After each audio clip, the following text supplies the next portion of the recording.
Hey guys, I'm here for the tournament.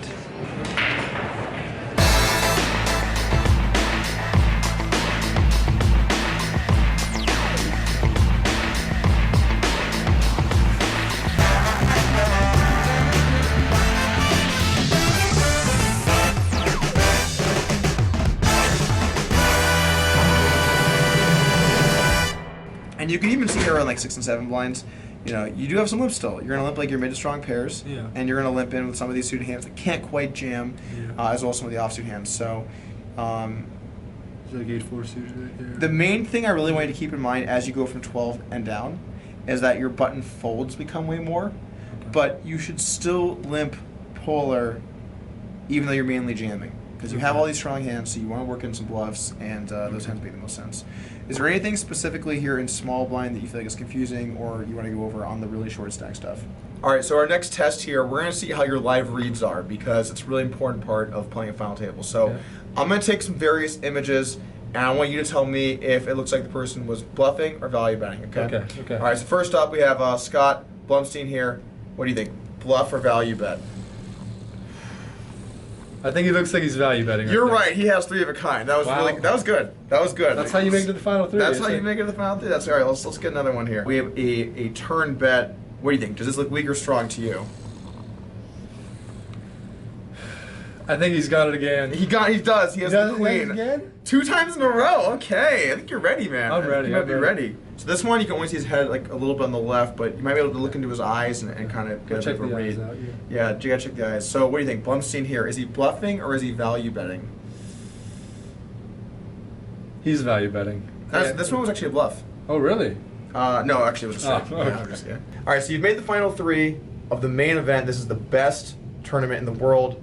Millions of dollars up top. Are you excited? I'm more than excited. I didn't expect to get here, coming in as one of the short stacks. It's just a privilege to be here, and I couldn't feel more fortunate. Yeah, no, you are fortunate. That's 100% true. Very fortunate. But you've played good though, you know. And I made some mistakes along the way, but you know I'm learning from them, and he's helping me out, and it's just been amazing. Yeah, I mean, like the thing is in the main, like it's kind of a combo. Like obviously you have to run well, but part of it is playing good. Like you know, I think yesterday for day 2.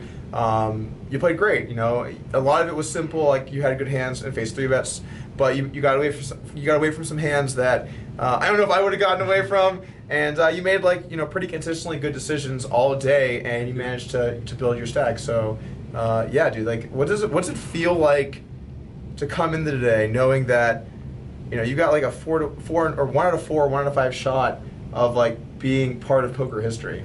It's just amazing. I mean, 7,200 people started this tournament, and I never thought in a million years I'd be in the final 3. Now that I'm here, it's just too surreal. Yeah, it's crazy. It's so crazy. So for the fans out there, because I think this is a pretty interesting side of the story, do you want to let them know how much of yourself you have in this event? I took all of myself in this event, and it's my first main event, so it's pretty crazy. I make top 3 in my first main event, and I have all myself. Oh God, yeah! You didn't even swap with your twin brother. Didn't even swap with your twin brother. I told him I'd give him his 10,000 back if I final tabled, and I happened to final table, so I guess he's getting his 10,000 back. I mean, yeah, some rake back. That's some rake back. Pretty solid. For his donation, for his 10,000 donation, he gets his. I mean, dude, like I don't really know how many people, make the final table and have all of themselves, or even like 90% of themselves. Like I think in general people have a lot of swaps. 10,000 is like a pretty big buy-in. So. I mean, that's got to be like, it's got to feel unbelievably good to be this far with all of yourself. It's just unreal. That's what I mean. It was just, I was happy to cash. When I cashed, I was so happy. Yeah, It took pressure off when I cashed. Then like, as the days went on, I was like, just make the next day, just make the next day. And now, like, I'm at the final day. Like, there's no more days after this. This is it. This is the biggest day. This is the biggest day. There were only 3 people. You're guaranteed 3.5 billion, man. I know. That's nuts. I try not to think about it. I'm just gonna try to play my best. Yeah. So same as I've been doing. What's that like? Because for me, I get really excited before I play tournaments. Like, I just get I'm getting excited now. I can't sleep.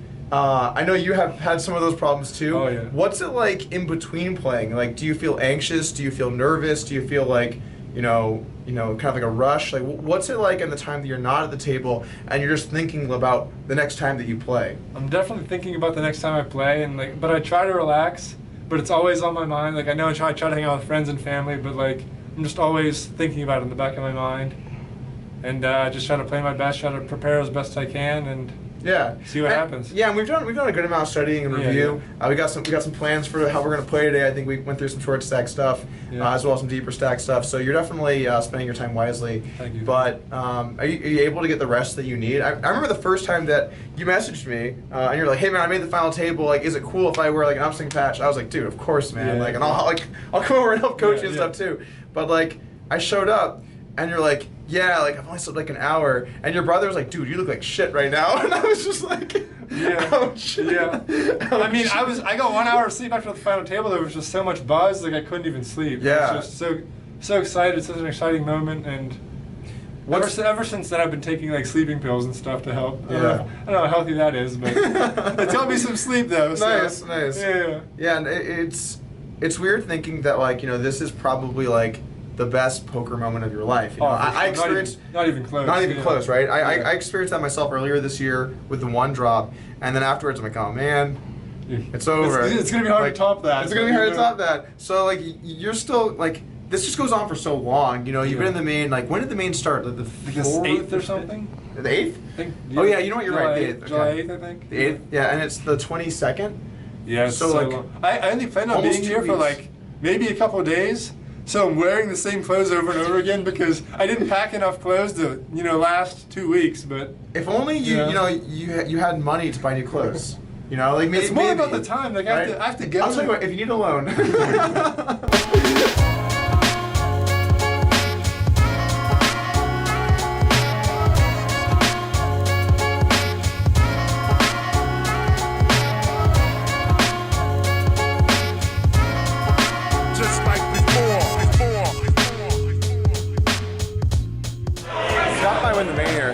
Scott might win the main, dog. We're rooting for King. King!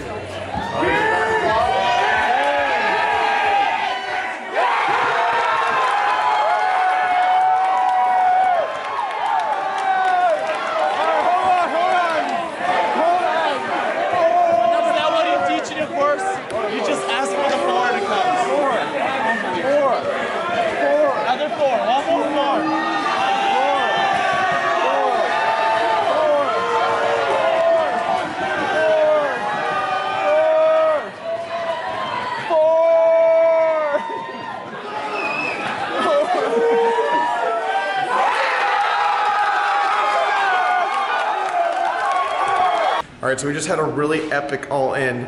All three players in the final three ended up all in together. Ace Queen against King 9 against Queen 10. Dan made a definitely too loose call against the jam with King 9 off. But the button had Queen 10 off, which would have been okay until the big blind Scott woke up with Ace Queen. And three-way all-in, obviously not ideal, but his cards are live. It's much better to have the King 9 than the Queen 10, that's for sure. King high flop, King Jack X up against Queen 10 Ace Queen, so he has to dodge an ace. Has to dodge a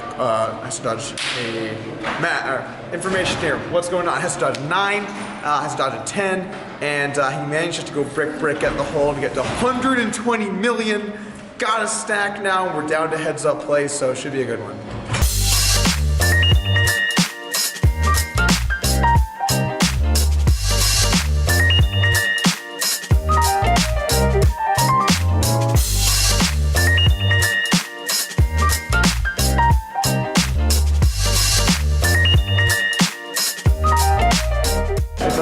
Check back and check that line. Check that line. Yeah, I check back the queen. Yeah. But I mean, like with your air. Okay. Make sure to work all those lines. Okay. You have a lot of your disposal. Think about you saw the video, right? He just did such a good job. I was like, yeah, you don't I just don't even. That's what it's so shitty. He's like, look, guys, I know you saw the video, but here's the thing. Dog sucks. Oh, okay. Nice. Forcing your way into the vlog here. What's up? Okay, guys, it just hit midnight. We got a double up. This is officially day 11. We're officially on day 11. Day 11 is a rare place to be in the main. It's rare. Not many will make day 11.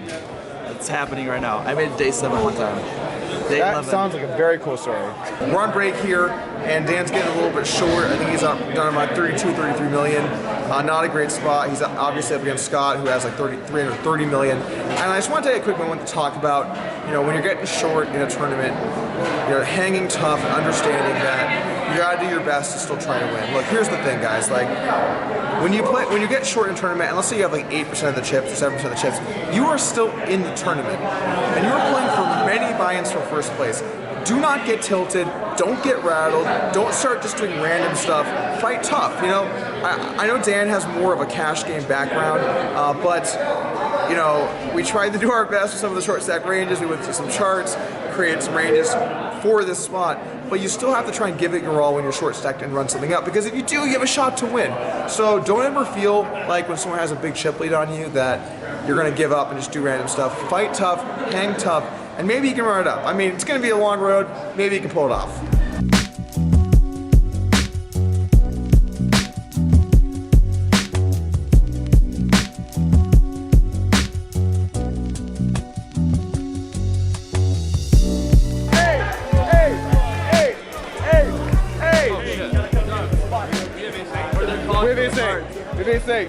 We have ace-8 suited on it right now. The deuce is coming, and I feel bad about it. No, Joey. I'm sorry. I'm neutral, but I'm sorry. What the fuck, man?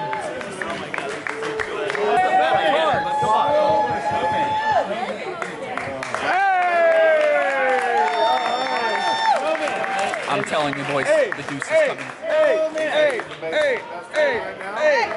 Come on.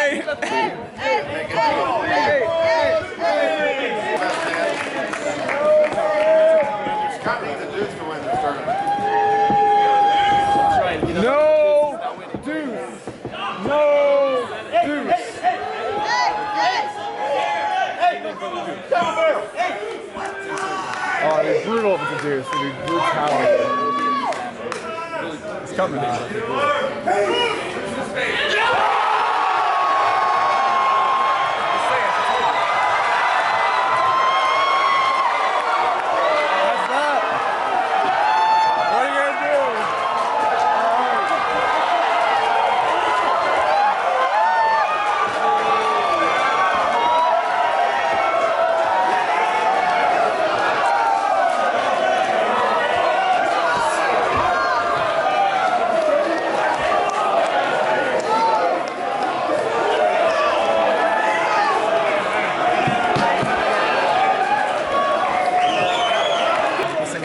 I root for Upswing Poker, but the podcast run good sometimes, too much to overcome. Shout out to Dan, he did so good. Subscribe to Upswing Poker right now, or else. No, I can't help it. Or else. It's done. All right, so they just got all in. Ace-8 suited against Ace-Deuce. The board ran out Jack 6-5, and Dan was looking like he was going to double. Turn 7, all he had to do, there was only one thing he had to do, as all the flashing lights are going off here at the Rio, was dodge a deuce from the river. And he did not manage to do that. And he got second place. So, I mean, obviously, it's still a great run. Like, you get second place, it's $5 million. You can't feel bad for $5 million, but probably a little bit devastating to go out in that fashion. Such is life. I want to talk for a minute about some of the criticism that people have been posting online. And, I've been part of it in years past for sure, and really even been part of it for some players this year. So, I want to start off by saying that a lot of these guys, all these guys at the final table, they're human, right? And they're giving it their best.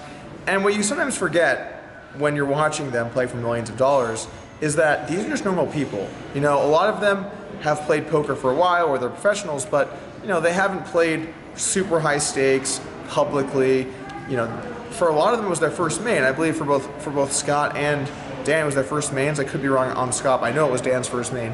And so all of a sudden they're kind of thrown into the spotlight for being at a final table where 7,000 people played a tournament, and now it's like, dude, what? You didn't even work on your 18 blind rejam ranges? What's up? Dude, it's like you didn't even want to win the tournament. It's like, guys, when they signed up for the main, they weren't like, oh, I'm gonna end up heads up and like everything's gonna be like on the table, right? These guys, like, they're trying their best, and obviously, like, for Dan, right, he ran extremely card dead at the final table. And yeah, there were some hands he played badly, particularly some of the pre-flop calls. I think King 9 especially was definitely too loose. No doubt about that. But like some of the post-flop stuff, like, oh man, he's getting run over, he's playing. Look, he didn't have any good hands over like 50 hands. You know, what are you gonna do? You're supposed to win over 50 hands? I mean, I've had 50K hands in my life where I've gone down swings, right? Not often, but I think it's happened. Either way, the point is, you're going to lose in small samples, and these guys are not highly trained veterans, like battling it out at like perfect calibrated 20 blind ranges. They're just poker players that made the final table and now are kind of famous for it, right? So I think it's like important to have a little grain of salt when we're like just like pillaging people on Twitter for how bad that they're playing. And I'm not saying that makes it okay. You know, I think that it's okay to be critical of plays sometimes, but I also think that some degree of understanding that they're trying their best goes a long way too. Now where that line is, I'm not sure. And I think a big part of it is that we look at it, right, and we think to ourselves, man, I wouldn't make that mistake. It's so unfair that I'm not at the final table. And maybe we don't actually say it like that, but we think it. Why am I not there? Why am I not winning millions of dollars? I mean, every goddamn year I complain to everyone, why do I never run deep in the main? It's like, Doug, shut the fuck up, you win the one drop. I'm like, okay, I'll just step back over here. But the point remains, like, they're giving it their all, and you know, you gotta respect that. And even though they make some mistakes, I think like Dan, I think he played fine overall. Where the stands had played different, sure. And for Scott, you know, he played aggressive. He went after a lot of the spots. He definitely made some bets that were too mergy and kind of weird.